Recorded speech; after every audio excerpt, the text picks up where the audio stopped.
Ja nazywam się Paweł Graniak. Dla osób, które mnie nie znają, powiem, że od 11 lat prowadzę szkołę o nazwie Potęga Obrazu. Uczymy w niej koncept artu i digital paintingu, ale również przechodzimy do innych około game devowych tematów, takich jak Unreal Engine czy grafika 3D. Niedługo będziemy mieli odświeżoną stronę, na której znajdziecie wszystkie nasze kursy. Jestem też wykładowcą na Łódzkiej Akademii Humanistyczno-Ekonomicznej i tam na Wydziale Game Art uczę koncept artu i digital paintingu. Jestem także autorem książki Sen czarownika. Jest to pierwszy i jak dotąd jedyny podręcznik koncept artu po polsku. Poza tym jestem współwłaścicielem i zasiadam w Radzie Nadzorczej studia, które tworzy gry, nazywa się Image Power. Wydaliśmy już 3 gry, jutro wydajemy 4., a za parę miesięcy 5. Więc tak naprawdę można powiedzieć, że świat koncept artu i zagadnienie tworzenia gier znam z wielu różnych stron. Jest z nami też gość specjalny, Denis Zilber. Hello, Denis. Hi. Denis opowie wam i pokaże swój warsztat, swój proces projektowania postaci. Denis jest takim królem kartunu, międzynarodowym mistrzem, ale o tym powiemy sobie troszeczkę później. To będzie bonus, taka wisienka na torcie naszego webinaru. Słuchajcie, korzystając z tego, że jest nas tutaj dość mało, że każdy jest zainteresowany tematem koncept artu, czy też robienia gier, chciałbym wam trochę przybliżyć kwestię tworzenia świata do nowej gry. No bo zawsze jest tak, że zaczynając tworzyć grę, mamy do czynienia z wieloma pytaniami, na które trzeba sobie odpowiedzieć. I tak naprawdę jednym z nich jest język wizualny. Za chwilę o tym opowiem i pokażę wam na przykładach, jak go tworzyć. Ale zacznijmy od początku. Czym ten język wizualny jest? Otóż tutaj na planszy widzicie obrazek postaci gońca, który na pewno niektórzy moi kursanci kojarzą. To jest goniec w takim świecie snów, w którym panują demony, one nawiedzają ludzi w tym śnie, odbierają im świadomość i sprowadzają na nie obłęd. I ten goniec dostarcza przesyłki. Przenosi między wojownikami, stwórcami, inżynierami i tak dalej, porusza się po sennej rzeczywistości. Tak jak widzicie, ten goniec jest narysowany w takim stylu realistycznym, ale nie jest to jedyny jakiś właściwy czy bardzo powszechny styl w grach. Często studia indie muszą stworzyć jakąś oryginalną warstwę wizualną, taką szatę graficzną, żeby móc się wyróżnić, bo wiadomo, że nie konkurują budżetem z dużymi firmami. Więc tak naprawdę to ten język wizualny, czyli ta szata graficzna gier, powoduje, że coś może zostać zauważone. Zwróćcie uwagę na przykład na takie gry jak Superhot, Limbo czy Scorn. One bardzo wyróżniają się wizualnie. Tam zaprojektowano specyficzny język wizualny, dzięki któremu tak naprawdę te opowieści stały się tak wyjątkowe.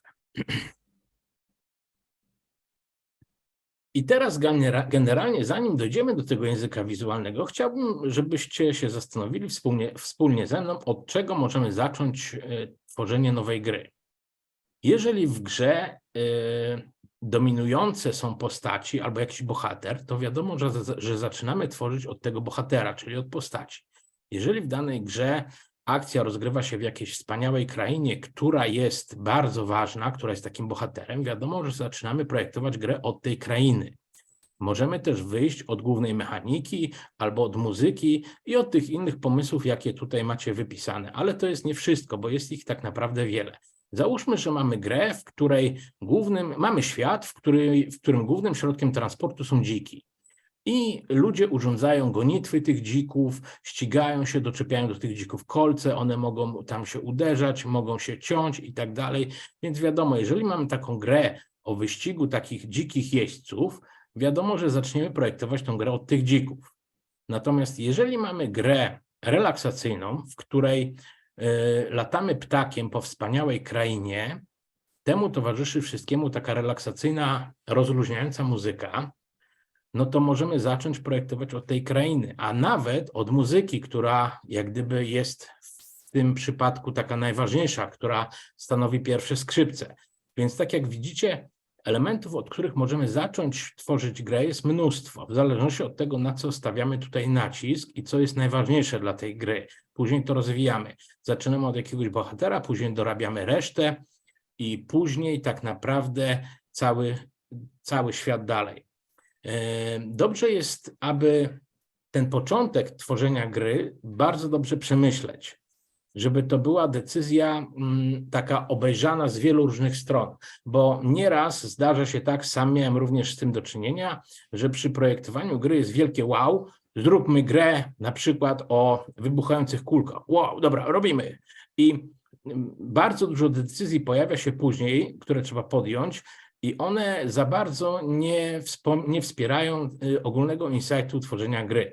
Więc tak naprawdę to wszystko musi być świetnie przemyślane. Nie zaczynamy tworzyć gry od jakichś elementów takich bardzo dodatkowych, tylko od tego, co jest nam najbardziej potrzebne, bo rozwijanie tej rzeczy, tego bohatera czy tego elementu trwa zawsze najdłużej.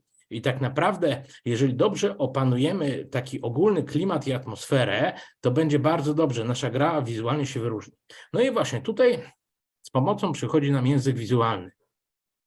To jest, słuchajcie, takie główne narzędzie do tworzenia nowego IP, czyli do tworzenia nowej gry. Jest ten język wizualny takim kodem, którym posługują się artyści. Ten język wizualny bazuje na pewnych podstawach, ale tworzy się też bardzo dużo nowych rozwiązań w obrębie tego języka wizualnego. Zwróćcie uwagę teraz na taki przykład. Tutaj mamy gońca, też z tego świata snów, o którym wam już wcześniej opowiadałem. Ten goniec jest w takiej kreskówkowej stylistyce, troszeczkę podobnej do Mario. Popatrzcie, jak tutaj działają proporcje, jak tutaj kładziony jest kolor czy światłocień. Te wszystkie rzeczy są zrobione świadomie. I co z tego wynika? Patrząc na tę postać, wyobrażamy sobie już cały świat. Widzimy, jak on będzie wyglądał, jak będzie funkcjonował. Nawet wiemy już, jak będą działały prawa fizyki, że będą trochę nagięte, nie będą takie jak w życiu, takie jak w rzeczywistości, tylko te prawa fizyki będą się tam tej rzeczywistości trochę wymykały. Kolejną wariacją może być taki goniec. Zwróćcie uwagę, on jest w takim samym wieku, ma taki sam strój, stoi w identycznej pozie, ale jest użyty już do tego zupełnie inny język wizualny. Mianowicie to jest taka trochę manga. Inspirowaliśmy się tutaj kreskówką Naruto do stworzenia tego gońca. I patrzcie, widząc tę postać, widzimy, jak różna ona jest od tego pierwszego gońca w stylu Mario. Ta sama profesja, ta sama postać, taka sama funkcja w grze, ale jednak różnica jest kolosalna. I teraz widzimy, jak kładziony jest kolor, światłocień, jak działają prawa fizyki, jakie są proporcje tej postaci i tak dalej. Od tego się zaczyna i od tego tworzymy później dalsze elementy i cały świat. Więc widać tutaj na pierwszy rzut oka, że na pewno ta gra, od której zaczynamy tą postacią anime, będzie na pewno zupełnie inaczej działała niż ta pierwsza w stylu Mario. Inne będą prawa fizyki, inaczej będzie wyglądał świat, inaczej będą wyglądały, tak jak zwróćcie uwagę, tutaj na dole pod tą deską są takie błyski. W przypadku tego anime wyglądają tak, w przypadku tego Mario wyglądają tak, są takie uproszczone. Więc wszystkie efekty wizualne będą współnależeć do tego konceptu postaci. Będą jak gdyby od niego wychodzić. Inne postaci, inne przedmioty też. Zwróćcie uwagę na to, jakie kieszonki ma ten goniec anime, a jakie ma ten Mario. Tutaj pokazujemy w pewien sposób materiały. Przy tym gońcu anime wiele materiałów wygląda bardzo podobnie. Tutaj ciężko rozróżnić skórę od materiału. W przypadku tego Mario jest trochę inaczej. Widać, że to jest skóra, to jest jakaś tkanina, a szalik jest jeszcze z innej tkaniny. I tak naprawdę taka gra w stylu tego anime będzie na pewno droższa niż w stylu tego Mario. Ale zobaczmy dalej. Mamy tutaj tego gońca, którego już widzieliście, w takiej stylistyce bardzo realistycznej. Oczywiście chciałbym, żebyście pamiętali, że styl realistyczny nie jest jakimś wcale dominującym aktualnie w grach. Teraz wyszedł Unreal Engine 5, właściwie 5.2, i wszyscy się zachwycają jego możliwościami, jak można tam oświetlać sceny, jak można tam tworzyć postaci, jak można robić tam partikle, efekty i wiele innych jeszcze rzeczy. Więc teraz ponownie wszyscy ludzie na świecie zachłysnęli się tym stylem realistycznym. Ale słuchajcie, patrząc na tego gońca, widzimy, że na pewno, jeżeli będziemy robili grę na podstawie tego konceptu, to ona będzie najdroższa w produkcji w stosunku do tych dwóch pozostałych. bo jest na tej postaci najwięcej detali, jest najwięcej tekstur, najwięcej materiałów, najbardziej zróżnicowane są te wszystkie obiekty. Wszystko jest realistyczne, światło, materia, kolory i tak dalej. Wiadomo, że ta gra będzie najdroższa w produkcji. I teraz tak, warto zadać sobie pytanie, czy w grze o gońcu, który przynosi informacje albo jakieś elementy, czy potrzebny nam jest tak naprawdę ten styl realistyczny, bo za nim idzie tak naprawdę taka realistyczna fizyka, realistyczne prawa fizyki. Wiadomo, że ten goniec na tej desce śmiga w powietrzu, ale jeżeli chodzi o skakanie, bieganie czy walkę, to prawa fizyki, które my znamy z życia codziennego, będą miały tutaj zastosowanie. I czy nie warto czasem jednak trochę przesadzić z tym, odejść od tego realizmu w stronę tę lub tę, po to, żeby dać sobie trochę więcej możliwości. Słuchajcie, to jak kładziemy cienie, jak operujemy kolorem, proporcjami i jak działają prawa fizyki, to mówiłem. Te decyzje trzeba podjąć podczas projektowania całego świata i głównie pierwszego elementu, który projektujemy. I teraz tak, nie ma języka wizualnego, który nie opiera się na jakimś innym. Zawsze przy tworzeniu gry, jeżeli chcemy stworzyć taką oryginalną szatę graficzną, musimy zainspirować się czymś. Oglądamy inne gry, podpatrujemy inne koncepty, budujemy, w końcu pada decyzja, że budujemy na przykład grę podobną w stylistyce do gry Ori and the Blind Forest. Do takiej fajnej platformówki, bardzo malarskiej, o takim skaczącym duszku lisku. I jeżeli korzystamy z tego języka wizualnego, który już ktoś stworzył, warto, żebyśmy coś w nim dodali i zmienili. Ale zaraz o tym powiem. Ważne jest tutaj to, żeby wiedzieć, że takiego języka wizualnego nie tworzymy zupełnie od podstaw, bo wtedy on będzie kompletnie niezrozumiały dla odbiorców. Wtedy postaci, może nawet nie będzie postaci, wtedy wszystkie obiekty będą strasznie dziwne. Nie będzie to miało podwalin pod taki wspólny język, który my znamy i którym się posługujemy. To nieważne, czy to będzie język kartunowy, czy to będzie język jakiś inny. Pewne takie podstawy, podwaliny, o których mówiłem, są stałe i dobrze by było, żeby je zachować. I tak jak już mówiłem, tworzymy to w oparciu o inne języki, nasz język wizualny. I tutaj, jeżeli zdecydujemy się, że gra będzie w stylistyce realistycznej, to daje nam to pewne ograniczenia i szanse i możliwości. Musimy sobie zadać pytanie, jak działają te prawa fizyki i proporcje, to wszystko, o czym już mówiłem.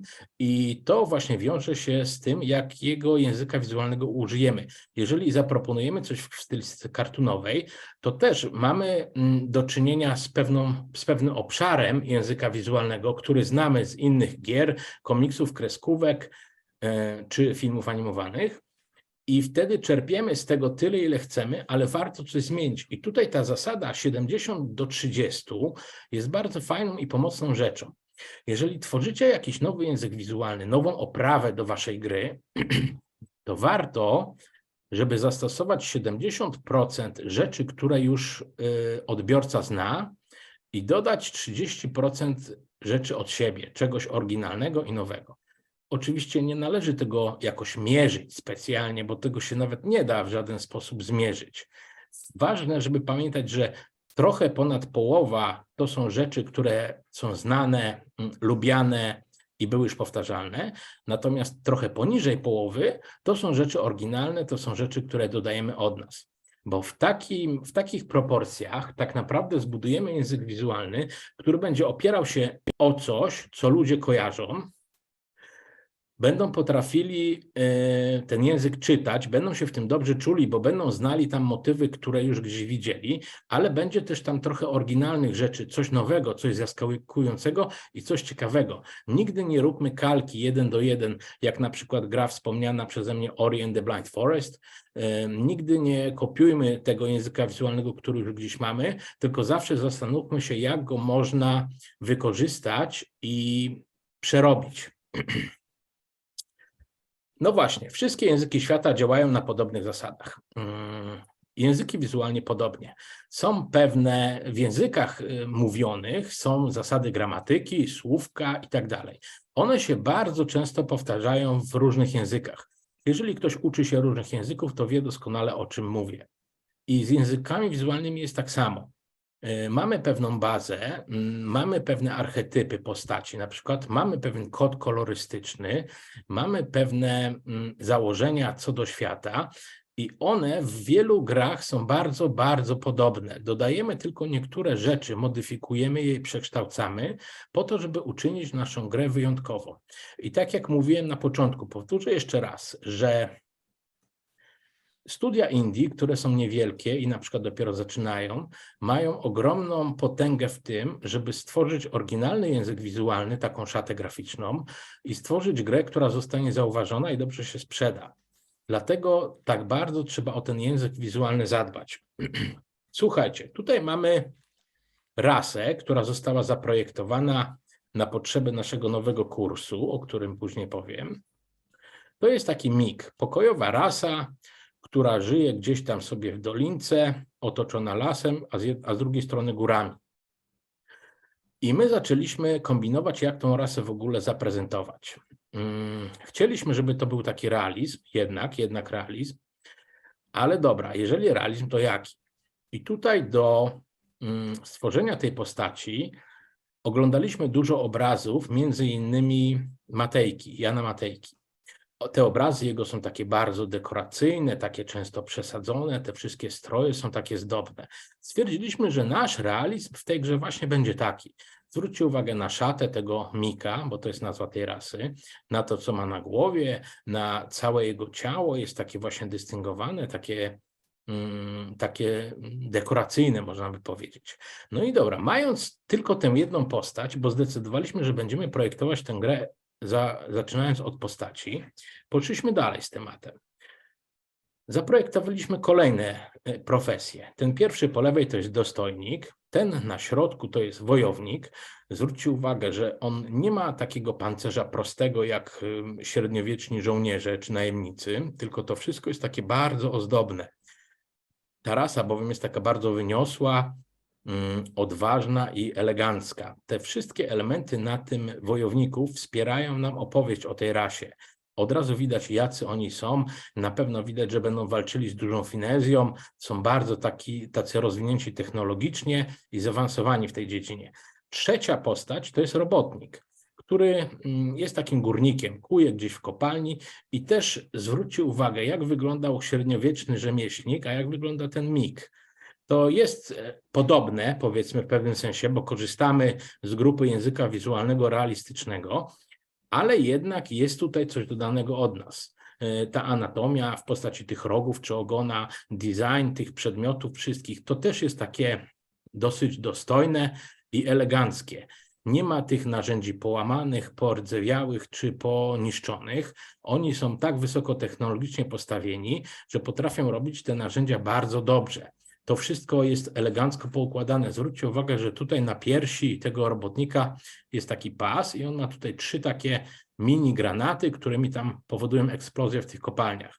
To wszystko ładne, równiutkie, czyściutkie. Wszystko się błyszczy, wszystko jest na swoim miejscu, tak jak być powinno. I tak samo jest w przypadku tego wojownika i tego dostojnika.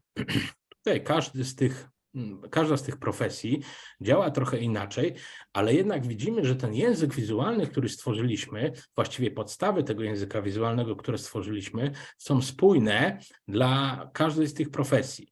I później, jeżeli chcemy to ciągnąć dalej, tworzymy cały świat. Na przykład takiego wierzchowca, w którym wojownicy jeżdżą. Na którym wojownicy jeżdżą.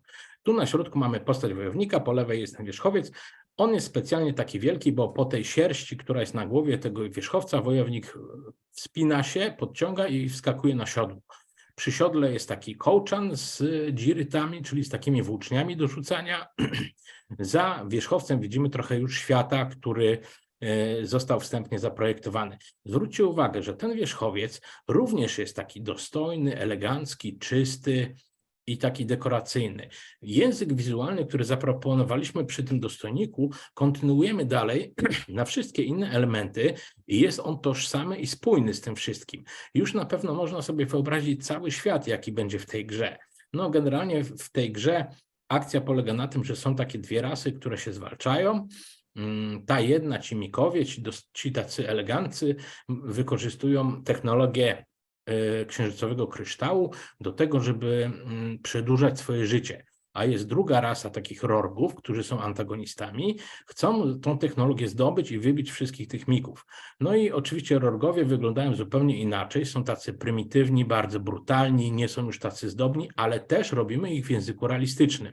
Ten język wizualny musi być spójny, nawet na takie przeciwne elementy. Tutaj widzicie jeszcze siodło, tarczę i jakiś dodatkowy ekwipunek. Patrzcie, jakie to jest wszystko równe, ładne, czyste i eleganckie. Na tarczy jest pięknie wygrawerowany herb. Wszystkie elementy tu przy siodle, przy paskach tego wierzchowca są tak zrobione z dużym pietyzmem. O to właśnie chodziło. To jest właśnie nasz język wizualny. I słuchajcie, mając to, możemy już bez problemu tworzyć kolejne elementy. Ale w pewnym momencie artyści tworzący ten język wizualny czują się, że już wszystko wymyka im się spod kontroli. Zaczynają więc proces syntezy i analizy. Rozkładają wszystko na czynniki pierwsze, potem ze sobą łączą, a później wybuchają. Stwierdzają, że ten język wizualny, który tworzą, każdy robi inaczej, nie ma tutaj nic spójnego, wszystko dzieje się bardzo dziwnie.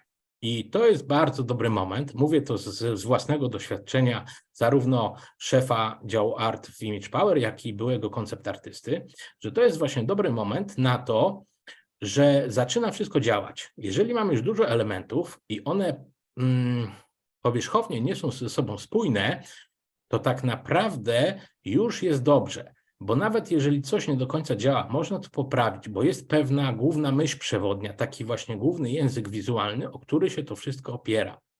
I teraz, jeżeli chcielibyśmy tworzyć grę, jeżeli artyści już eksplodują, tutaj wchodzi do akcji art director, który baczy nad tym, bardzo pilnuje tego, żeby te wszystkie elementy były napisane w jednym języku wizualnym, żeby to wszystko, co tworzymy, było wspólne i żeby to wszystko było z jednej bajki, jak to się mówi, czyli z takiego, no praktycznie jakby od jednego artysty. Zwróćcie uwagę na takie gry jak na przykład Syberia, stara kultowa przygodówka, której wyszły 3 części. Tam język wizualny był bardzo konsekwentny i bardzo dobrze prowadzony. Albo na przykład na grę Superhot, którą pewnie każdy kojarzy. Ta gra ma bardzo ograniczoną paletę barw, bardzo proste modele. Wszystko jest tam takie bardzo proste, ale gra jednak odniosła niesamowity sukces.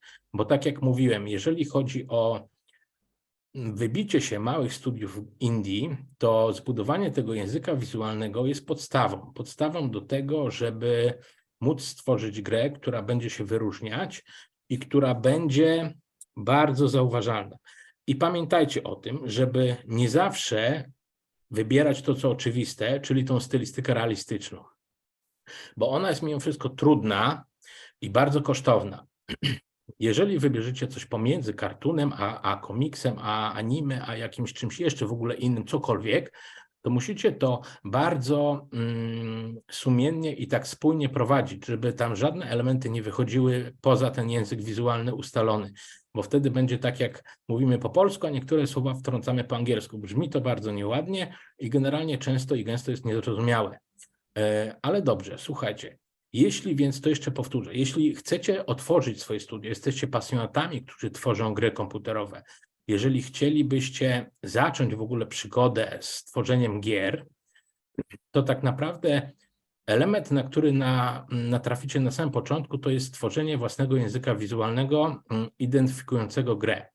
I te wszystkie rzeczy, o których wam dzisiaj opowiadałem, będą wam przydatne. Te decyzje, które trzeba podjąć, czyli jak kładziemy kolor, jakie są proporcje, jak kładziemy światłocień, w jaki sposób działają nam prawa fizyki i tak dalej, i tak dalej. Jest tego bardzo dużo i na te wszystkie pytania należy sobie odpowiedzieć. I słuchajcie, chciałbym teraz wam pokazać jeszcze jedną rzecz. Muszę przerwać udostępnianie ekranu i udostępnić go ponownie, żeby wszyscy dobrze to widzieli. Stworzyliśmy taki kurs Master of the Words, który właśnie jest o tym, o czym mówiłem, o tworzeniu nowej gry, o pracy koncept artysty przy tworzeniu nowej gry, o szukaniu języka wizualnego, o prowadzeniu tego języka, o prowadzeniu całego projektu w warstwie wizualnej, o tworzeniu szaty graficznej, o tym, jak powstają nowe gry, jak się to robi, od czego w ogóle się zaczyna i jak się to kontynuuje. To jest strona Master of the Words, tak jak jest nazwa kursu.pl. To jest kurs dla zaawansowanych koncept artystów. Jeżeli będziecie się zapisywali, to trzeba przejść weryfikację portfolio. Wszystkich osób na to nie wpuszczamy. Jest to taki bardzo elitarny kurs, naprawdę dla osób, które już bardzo dużo potrafią. Jeżeli ktoś jest po naszym kursie Concept Art Master, to zdobył odpowiednią wiedzę do tego, żeby w tym kursie wziąć udział. Tutaj możecie sobie przeczytać o szczegółach, ale co ważne, to to, że przyjmujemy tylko grupę 40 osób, więc taki kurs bardzo kameralny. Wystąpią u nas artyści z zagranicy, którzy pracują przy topowych firmach growych i firmach tworzących animacje. Ulepszymy portfolio, będziemy symulować warunki pracy w studio. Wszyscy kursanci zostaną dobrani w grupy i będą pracować tak, jak gdyby pracowali w studiu, które robi gry. Będzie wszystko pod pieczą art dyrektora i game designera. Artyści będą projektować nowy język wizualny i będziemy go kontynuować, przenosząc go na kolejne feature'y gry, czy też asety gry. Będzie też bardzo duży moduł z ZBrush'a, czyli wstęp do 3D. Warto tutaj zapoznać się z tymi informacjami, które tutaj są. To jest o osobach, które marzą o projektowaniu gier, już pracują albo dopiero będą zaczynały, ale chcą wejść na wyższy poziom. I teraz tak naprawdę co różni ten nasz kurs od innych kursów, które są na rynku? Otóż, tak jak już powiedziałem, zasymulujemy pracę w studiu, które tworzy gry. Dla osób, które już pracują, będzie to dość znany grunt. Dla osób, które jeszcze nie, będzie to coś nowego, ale w ten sposób przybliżymy pracę, która Was czeka w przyszłości. Jeżeli ktoś chciałby rozwinąć swoje umiejętności koncept artysty, to bardzo skupiamy się na dawaniu feedbacku. Feedback dostajecie cały czas, co zresztą nasi kursanci zapewne mogą potwierdzić. Od rana do wieczora dajemy feedback codziennie, oprócz niedzieli.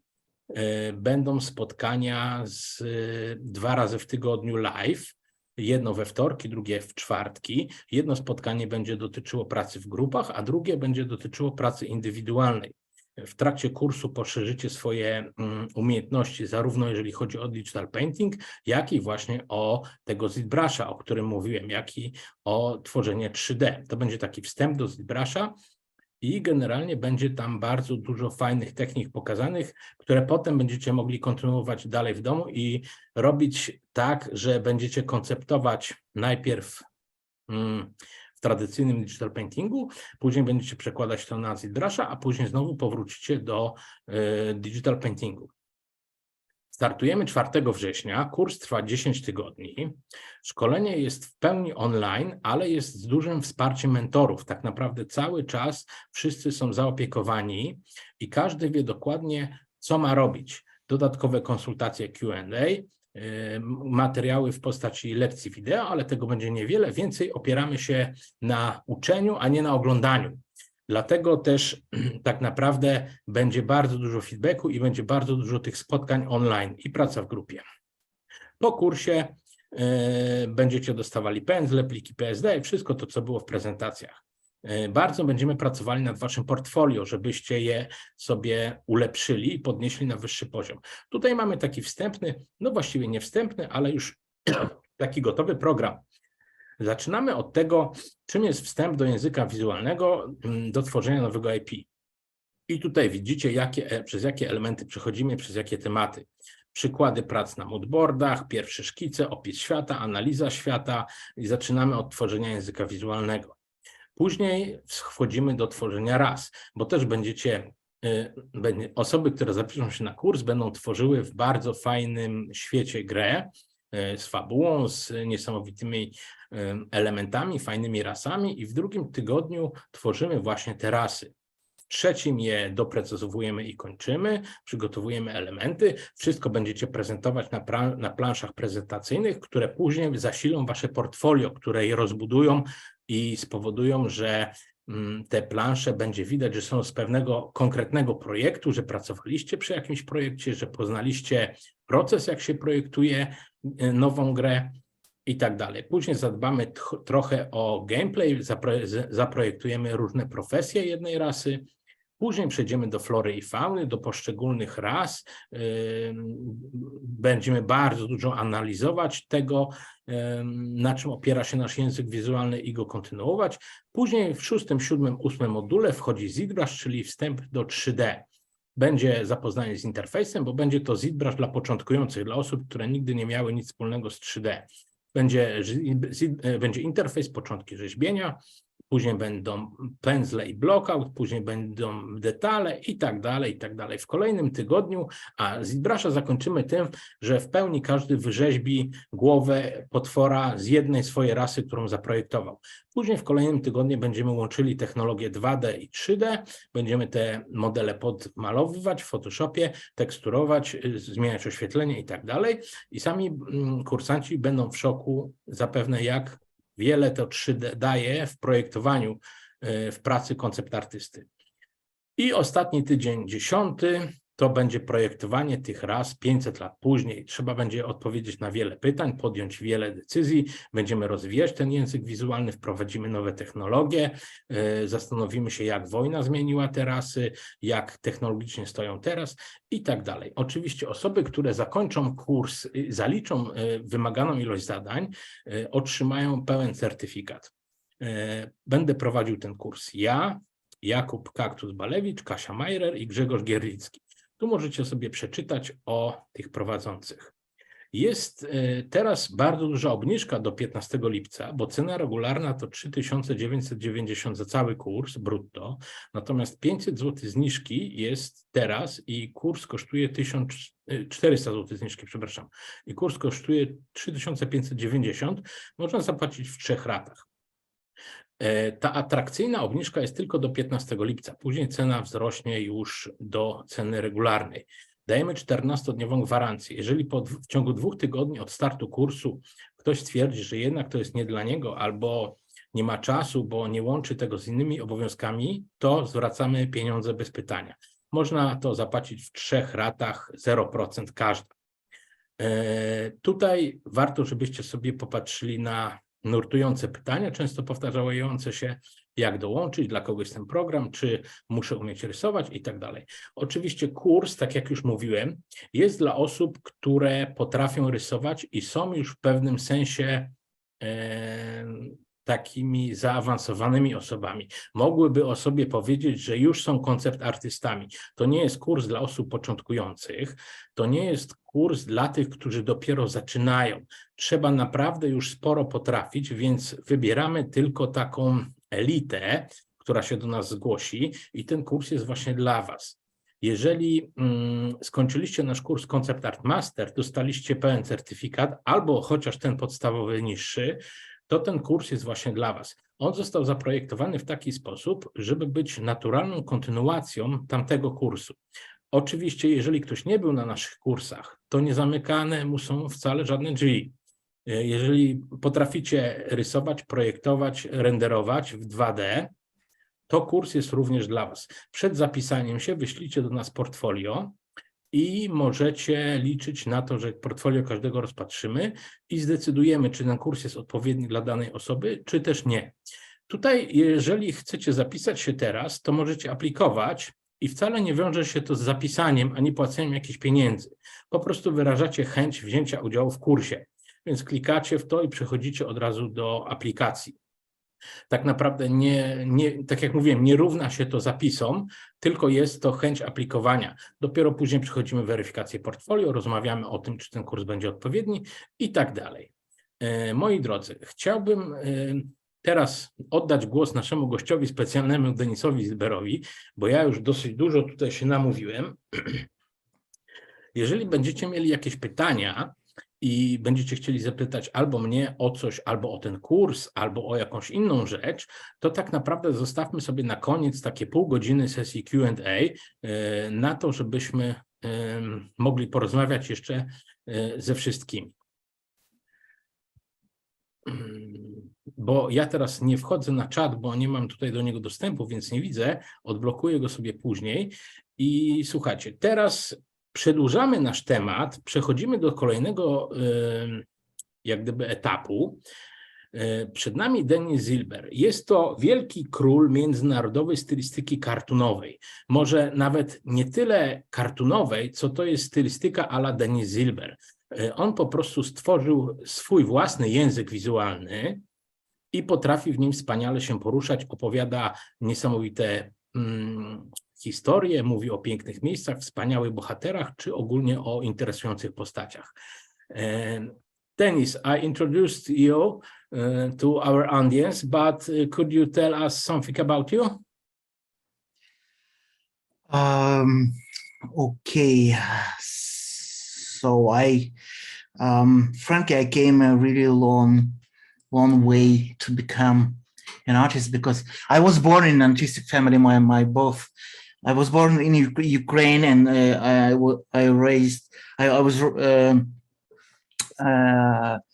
I lived until I was 15 in Minsk, in Belarus, and my both parents were artists, professional artists.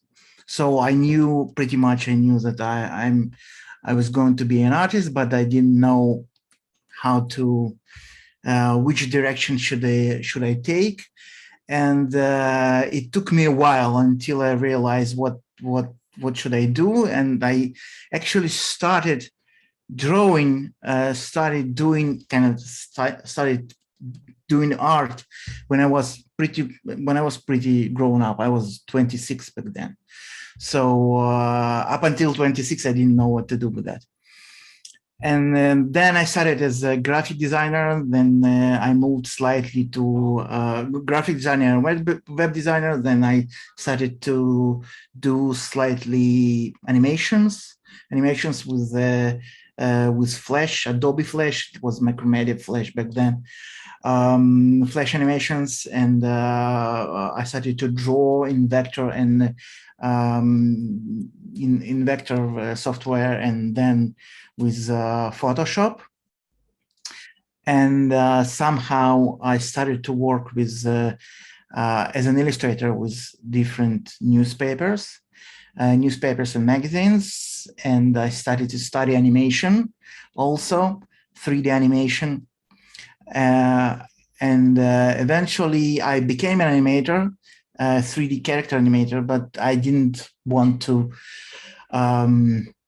move on with that profession, because I realized at some point that if I want to tell stories, it is much easier for me to do it with 2D images, without just with illustrations, without any animation, without any movement.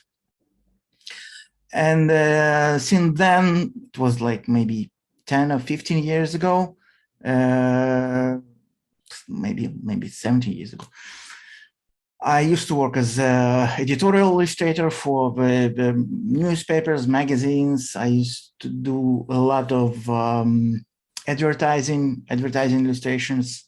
I did a lot. I did some children's books illustration and adult books illustration covers.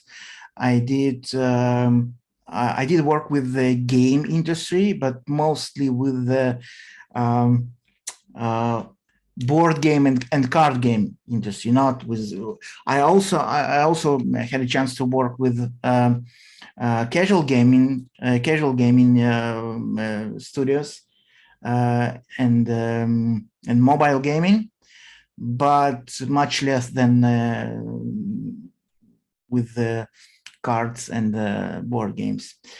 I also started to teach illustration and character design like maybe 7 years ago, and eventually I ended up writing a book about illustration, though was written in Russian, but nowadays it's been translated into Ukrainian. So if you guys ever want to, I believe it's much closer to you than Russian. And also what I what I did. I did a lot of lectures abroad. So people like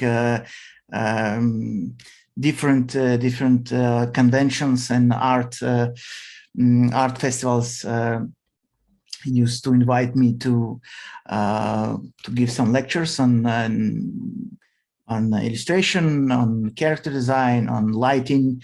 Lighting is my thing my cup of tea that I really love. Light and shadow and so on. Yeah, that's about it. And yeah, it was a short introduction. Yeah, short introduction. Yeah, great. Denis, could you play your movie and yeah, the but floor is yours. you need to close your okay. I just start playing my movie and I get back to the share screen. Share. Okay. Can you see it now? Yes, great. Okay, so I started because I knew that we won't have much time, so I started with I did some sketch before. I wanted to show you only the coloring process, and I wanted to show you probably the fastest coloring process that I have in my toolbox. It is really rough. It is very rough, but it is colorful. And I use here mostly one brush, maybe two brushes. So it's not that fancy. Technically speaking, it's not that fancy. So I took here you can see the sketch with gray color. Gray, just something that I don't want to anything, I don't want any color here being involved here for now. And I create three different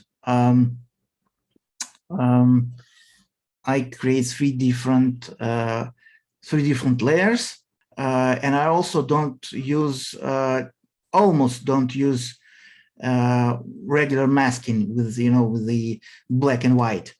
Instead, I use that down layer, under layer as a base, and on top of that, I just stuck the whole pile of different layers inside its borders. So right now I'm working. I forgot to tell you that this process took me 200 minutes, which is almost 3.5 hours. So I had to, in order to fit it into 40 minutes, I had to speed it up 5 times. So it's not that I'm working not that I work that fast, of course. So it's been speed up 5 times. So right now I'm creating the basic blocking for the lightning, for the sparks of the lightning, and it looks slightly boring, but it will be much more interesting when we start coloring. Okay, and yes. Okay, when I need to like if I create a line and I need to fill it, I do it. Right now you cannot see the all the buttons that I pushed, but I don't have any buttons. I have like an action, recorded action, and what it does, it takes the selection, and then it takes that selection, it expands it few pixels, inverts it, and colors it. So it's basically when I want to color something that I create some line art and I want to color something inside, I just press one button and basically 1 or 2 buttons, and it's all it's all nice and clean and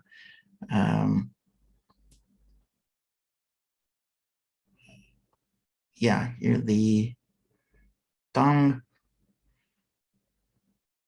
Okay, I took the whole mouth of the character as a separate group, just because of the complexity of the teeth and the brackets and the all the stuff. So I didn't want to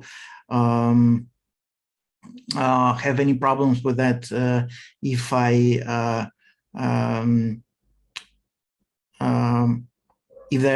if they were inside of the boy group, so it's separate group.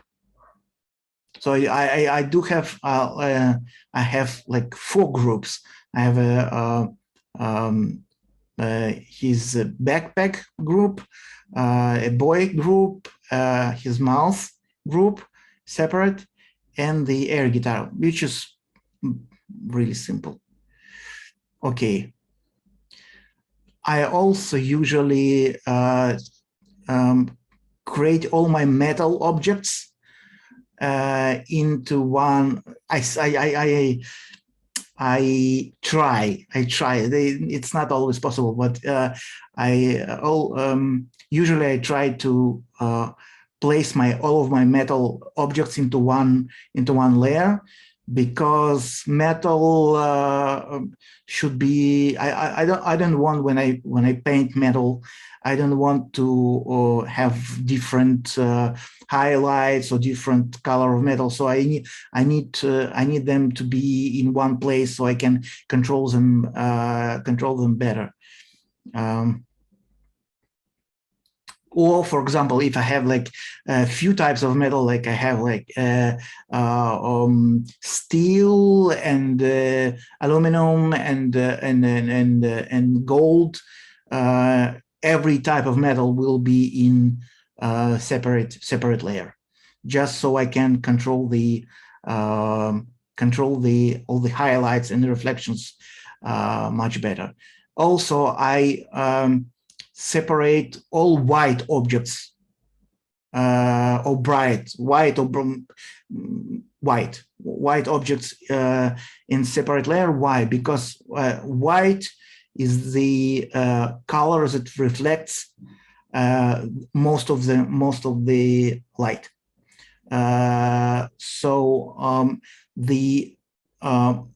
When you look at your whites, white objects, you can see the overall diffuse lighting, ambient occlusion, not ambient occlusion, but overall like global illumination. So you can basically play around with global illumination only by coloring your white objects. So if I have like teeth, eye whites, eyeballs, like or white t-shirts or something like that, I try to place them into separate layer to be able to color them all together. What else? I usually I don't tend to use a lot of different colors. Like, for example, here I used, you will see later, I used some colors that I almost never use. I used purple, violet, which is, for me, it's kind of a really tricky color, because it's very technical and it's very, I don't know, something about it is very CG color. But that was my kind of I created an assignment for myself. I wanted to use it. But in most cases, my color palette will be warm, unless I want to show something really cold, and it's really rare. So in most cases, my color palette will be warm, which means oranges, yellows, reds. And I do it kind of on purpose because these colors are really nice looking, and this palette of warm colors is is being perceived as really positive and warm and good, and something good about it, something maybe childish slightly. So and I want my illustrations, even if they are not as cartoonish as this one, for example, even if they are much more serious and much more realistic, I still use a lot of warm colors. And I don't suggest you do as well, but in my case, it kind of fits my understanding of illustration, because I think that illustration should be positive. Yeah, I'm an illustrator. I'm not a concept artist, because I create something that I create images that must sell, not necessarily with money, but with my images need to sell the idea, to sell the emotion, to sell the kind of story. And it is much easier to do it with positive emotions rather than with negative emotions. So that kind of leads us to the warm color palette. What else? As you can see, I'm right now I'm just blocking my all of my colors just to see how it's gonna be in the end. It's kind of in terms of color, in terms of color placement, it's almost done, except for the backpack, which will be, you will see later, it will be different. By the way, maybe I should have stopped here with the background. I later thought about it, and maybe it will be much more, I don't know, much more my style, kind of without the purple background. But it was a good experiment. It was a good experience for me to use a lot of purple and blue in the background. And my personal trick, I always do those, skin texture on my characters. It gives them a lot of personality, and all those freckles, they make them look cute. Of course, it's if it's a villain or something, or some I don't know, some unpleasant person, I won't use them. But on most kids and most women, and on some grown-up men even, it looks really nice to have such a texture on the skin, even if it's barely visible. And by the way, that is why you can see now I have like that green layer, the green layer with the kid's body, and on top of it I have like 3 red layers. Red, which means it's it's my personal stuff, which means it's multi layers with multiply blending mode, and that means these 3 layers are the skin layers skin layers with freckles, with rosy cheeks, and with different different shadows. So I usually make my basic skin layer in the bottom. I place it in the bottom, and on top of it, I kind of stack different freckles and then different, I don't know, skin texture kind of tiny things, and they're usually all in multiply blending mode. And on top of that, I create all the clothes and all different objects. So I prefer to have my character's skin in the bottom. I don't know. It's easier for me to control it. It's easier for me to add some additional freckles. So sometimes it's veins or blood vessels and something like that. Sometimes it's kind of pimples or something like that. And if I need to add highlights, I usually place it on top of the layers of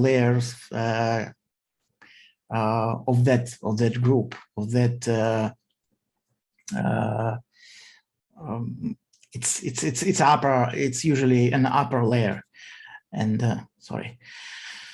And that is all. So basically, I have really simple coloring. It really simple color blocking.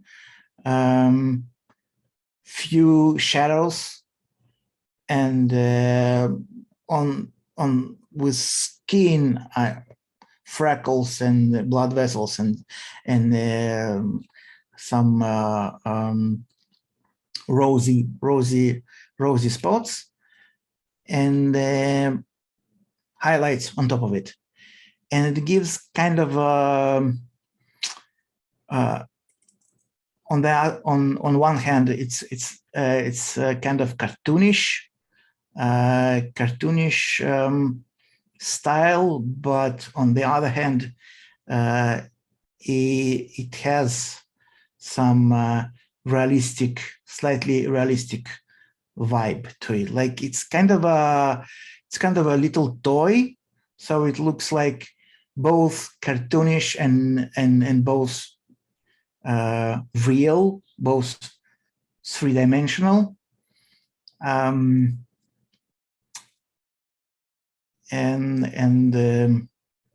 that is my probably fastest process, because I didn't want to create something that would take like 7 hours or 8 hours to create and then speed it up, so it will be really fast. You know, all that time lapse would be really fast and then almost unwatchable. So I hope it's kind of understandable what I'm doing here. Yeah. Okay, Denis. When do you find your ideas? You have funny characters or situation. Where do you find your ideas?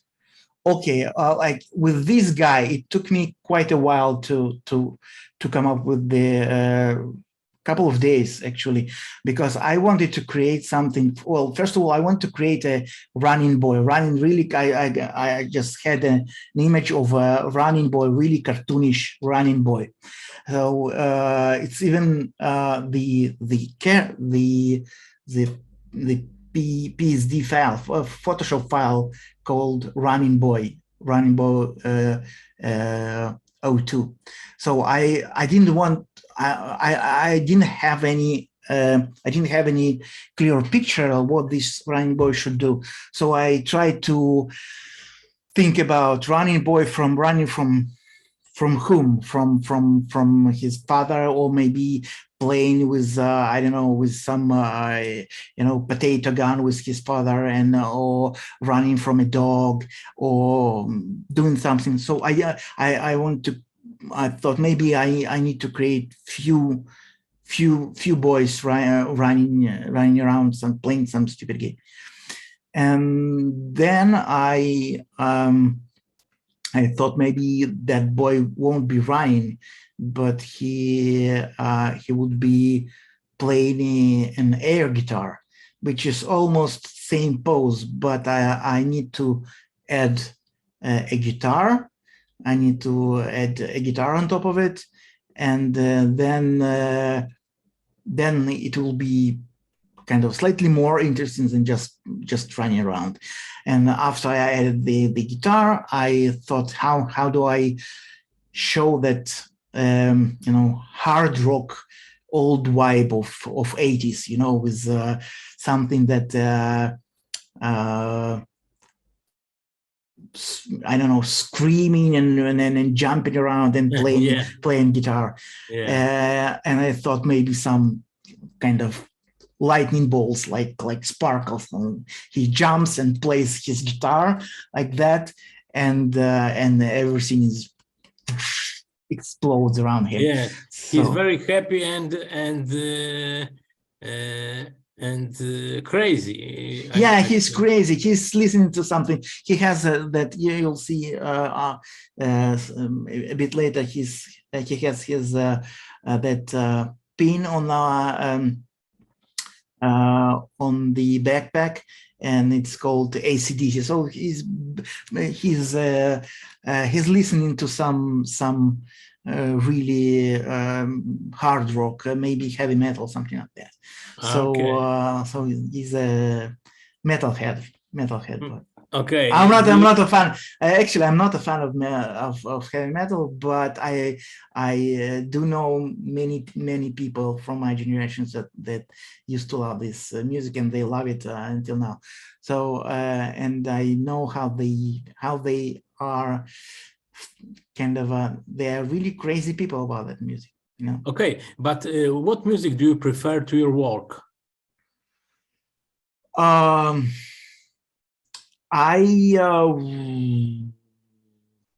If I need to work, well, if I need to work really hard and to forget about anything and work like crazy, I listen to Rammstein.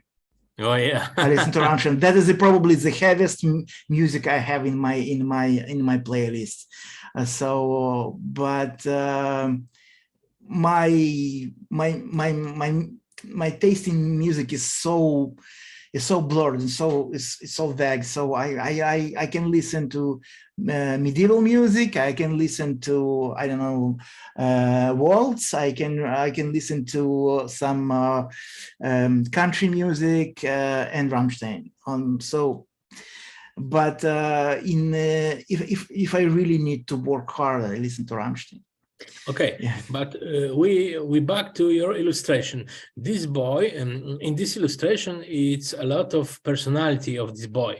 The people are inspiration for you. You watch other people, maybe. Yeah, but after some time, you just know all the tricks. You know how, that some you see. Of course, you see people around you, and you see all the tiny details, and you don't necessarily implement them right away in your work, but you keep them in your, in that attic, in the mind, on top of your head. So when you need to create a boy of a certain age, you already know what tricks and what objects and what visual language you should use, and that is kind of it can be, sometimes it can be problematic, because sometimes I catch myself that I don't make them up each time, my characters. I just create something that I know how it should look. And those, for example, his shoes, these are cats, okay? So I create them almost all the time. I paint them almost all the time, and they can be, that is very specific type of shoes. So I need to sometimes just to change something, just not to repeat myself, because when you know all the tricks that and the tricks that work for you, you need to keep in mind that you need to keep some diversity in terms of visual diversity, not all the shoes, all the, I don't know, all the backpacks. I recently had a chance to create few different characters of 7, 9 years old boys, and they all had backpacks, and they're almost the same, not exactly, almost the same, and they are indeed the same. They are not different. In most Western countries, the backpacks of kids of first 2 grades, first 3 grades are pretty much the same. But still, so I don't want it to be boring for me, and I don't want it to look like I am kind of repeating myself like a machine, like a stamp, like that. Yeah, I create all the time all the same. Okay, you use some kind of brushes. You buy these brushes, or you make this yourself? I have my brush. I have basically 3 or 4 brushes that I use in my daily work, and I used to gather and collect all the brushes as many young artists do, but eventually I just use 3 or 4 of them. One of them is for skin, like all those freckles. One of them is for basically painting everything, and one is for like an airbrush, just to create something soft. And one is for line art, basically 4 brushes. And I don't remember buying. I don't remember buying them. I bought only one collection of brushes a couple of years ago. It was on ArtStation. It was a collection of Studio Ghibli. Ghibli. Well, like Japanese style. Ghibli studio. Grass and grass and flowers. So grass and flowers and trees. So sometimes I use it. That is the only brush pack that I bought. All the rest, they were all probably created like I created them like maybe, I don't know, 10 years ago, and I just don't remember. It's so they're so old. I have my Photoshop is 10 years old. I have like my Photoshop is CS6, something like that. It's before this subscription system, Adobe subscription system. It was like a standalone. You could buy a software, and you didn't need to pay monthly. Yes, I have the same. Yeah. So my Photoshop was really old, and I tried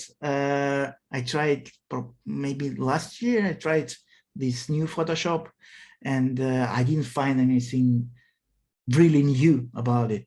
So it was, I didn't see it improving my work.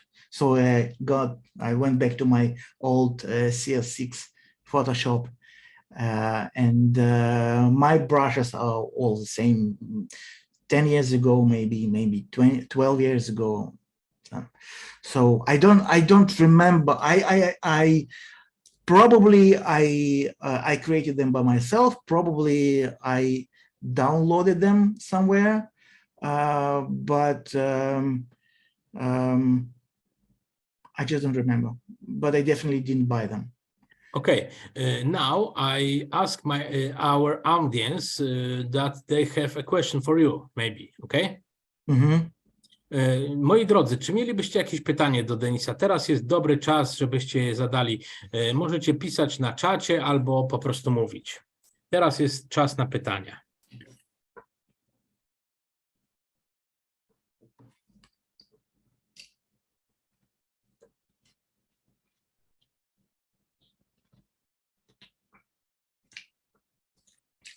Pytań brak. Dobra. Moi drodzy, a może mielibyście w takim razie pytanie do mnie odnośnie kursu, odnośnie potęgi obrazu, czy odnośnie innych naszych kursów, odnośnie czegokolwiek. Jeżeli chcecie, to pytajcie, teraz jest na to dobra chwila. Dobry wieczór. Przepraszam, bo to mikrofon czemuś nie działał i ja bym chciała tak Jasne? krótko się wypowiedzieć, ale może zacznie bardziej po angielsku, bo pan Denis, tak jak tutaj znamy, to raczej rozumie po angielsku. Dobra, to ja zacznę. Good evening, everyone. First of all, I want to thank you for this online meeting. Thank you. For myself, I learned a lot of new things for myself about the dynamics and the combination of simple but interesting colors, and how in general it is possible to convey the vibe of this character. Also, thank you, Mr. Denis, for telling a lot of interesting things and showing the process of drawing. It was very interesting for me to watch how a pro artist show his own process and style of drawing a hero. Okay. Once again, thank you so much, and I wish you success and inspiration in your work. I have such a simple question, but it's interesting for me. And the question is, what do you like to draw the most, and why? Maybe you like a specific topic on drawing, maybe a specific character, maybe what you like to draw the most?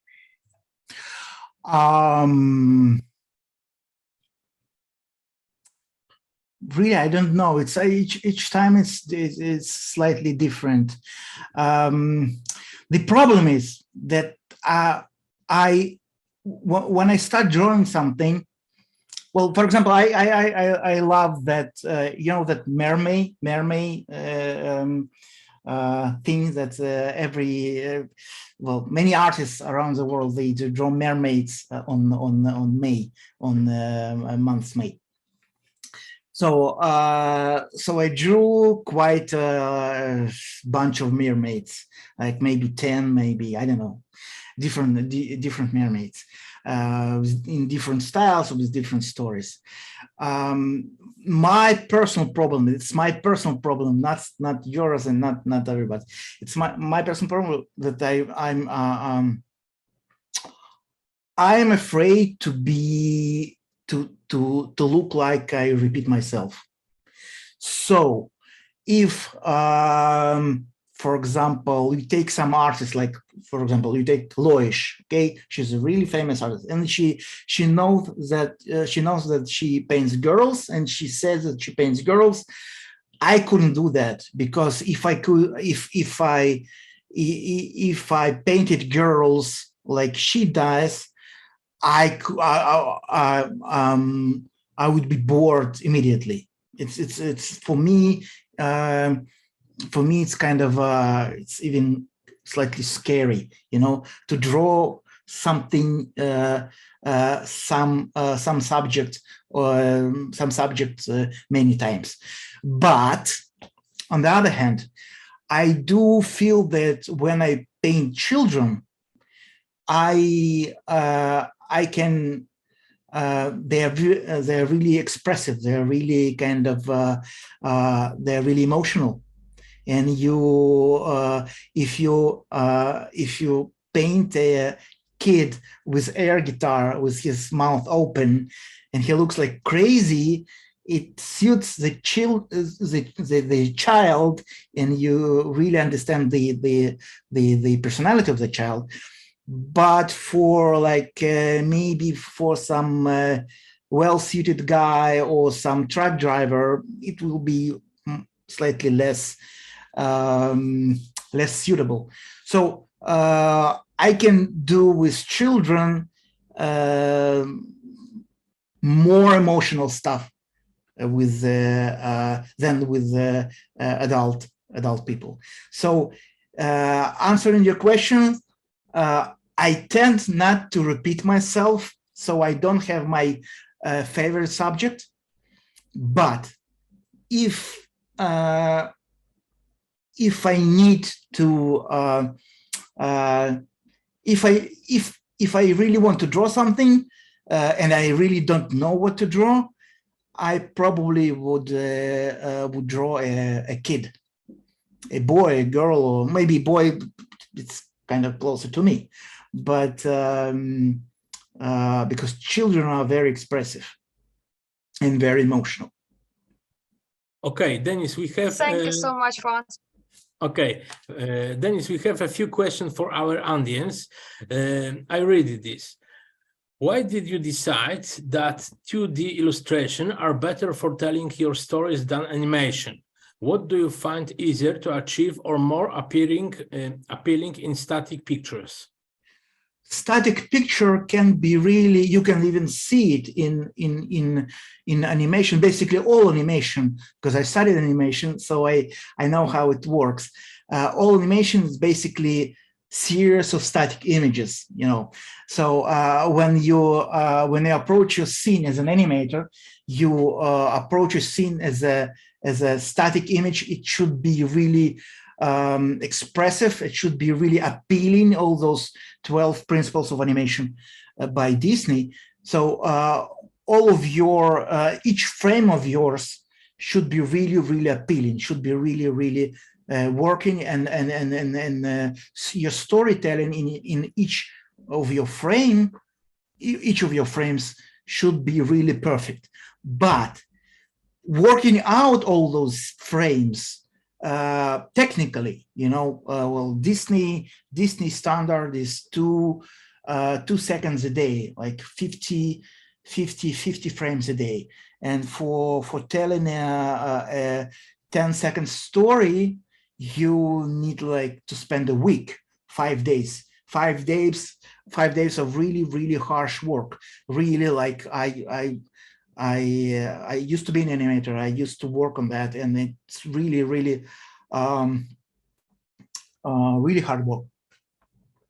On the other hand, I can express the whole story in 1 2D image without spending this time of money, this amount of time, like these 5 days or like 10 days or 2 weeks. I can create 1 image with few characters and tell a simple story, even some complex story, and deliver some complex idea without all the technical issues that I have in animation.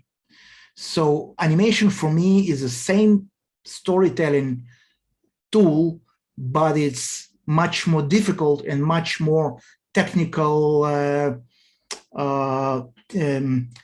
dependent. You know, it's much more, you need to be really need to work really hard to make it perfect. And with 2D image, you can make a really fast sketch and tell a story, and you can make it in few seconds. Really good cartoonists could do that, and they can do that now. Like, it's really kind of common knowledge. So animation is much harder, much more difficult in terms of as a profession, much more time consuming and much more labor consuming. Okay, thank you. The next question from Kasia. Hello, Denis. I want to ask you, do you find balance between textured and flat spaces? Textured and flat spaces. How do you find balance between textured and flat spaces? I don't use a lot of textures. For me, I don't use like photo textures for my. By the way, it's we're done. Like that is the final image. I don't use a lot of textures. I almost use none of them. So if we are talking about textures like taking some photo image and making it texture, I don't use it. But sometimes, like to make skin more interesting, or to make some to make it the object, to make it more realistic, I add highlights on top of it. This style is very simple, and I did it for you. That is something that I haven't done like in years, because usually I create something much more complex and much more realistically looking. I did it for the sake of, you know, to show you the essence, to show you the faster for me it was the faster the better. But I don't use textures. Well, it's not that in illustration, it's not that good as in concept art, because in concept art, by using textures, you save your time. You save the time of the production. You save the time of your art director, of your team. In illustration, when you use textures, you kind of it's slightly cheating. It's more of a when you draw everything by yourself with your hand without using textures, it is better. Not every time, but in most cases. Okay, thank you very much. And the last question from Victoria Krawczyk. Denis, thank you so much for taking part in this meeting. Your work is amazing.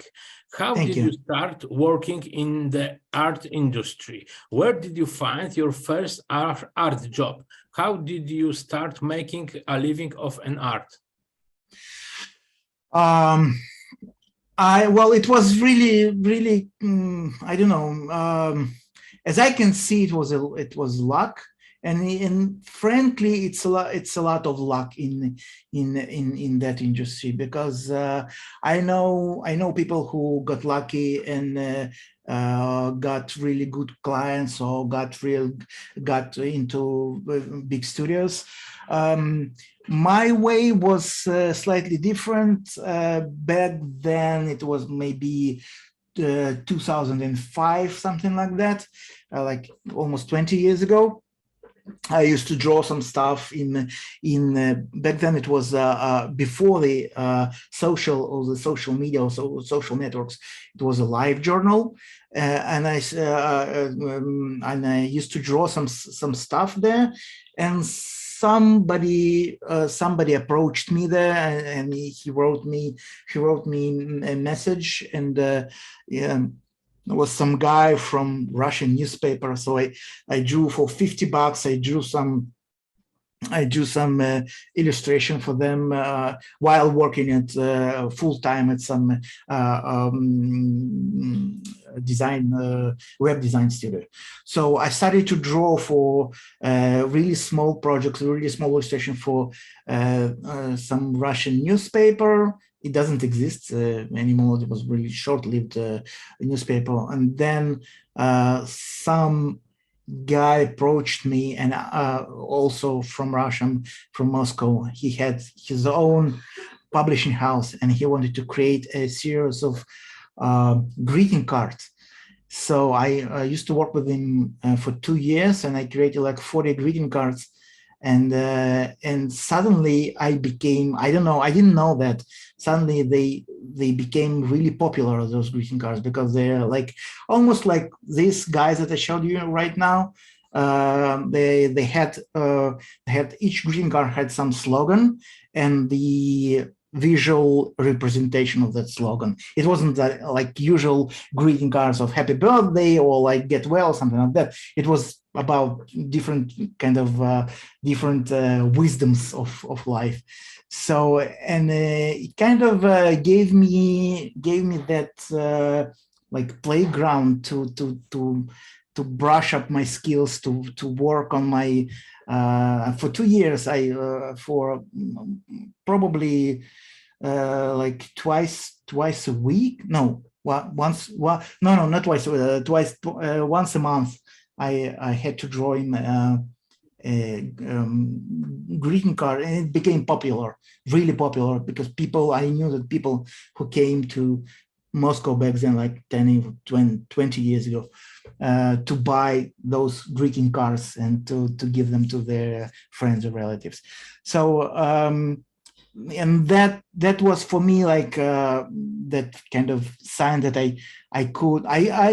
I made really I made almost no money on these greeting cards. The guy that the publisher made much more, but I realized that I had that ability to create something that people might love. So that maybe that could lead to something that if people love that the people will pay for that, and eventually I can make a living of it. So, but recently with all that AI stuff and all that, all that mess, it's much harder. It's much harder. Okay, we have to finish, but the last thing, your advice to young illustrator, beginner illustrator. My advice to beginner illustrator, I believe that most of the young artists can be seen by their mistakes in anatomy, in human anatomy. People think that human anatomy is really needed only in realistic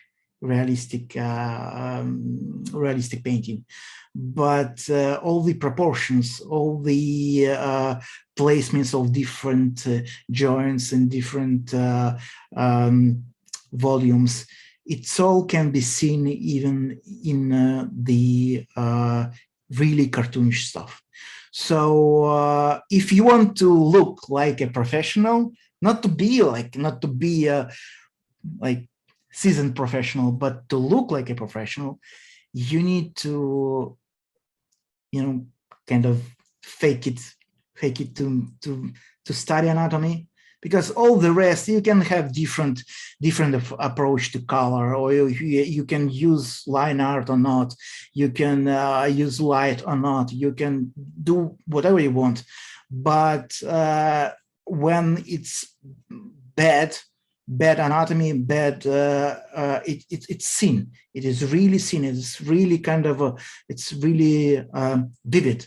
Like if you make your like fingers mess with your character fingers, it is seen immediately.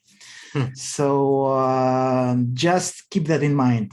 So that is something that if I look at someone's work and I see problems with anatomy, I know that guy or that girl is just starting.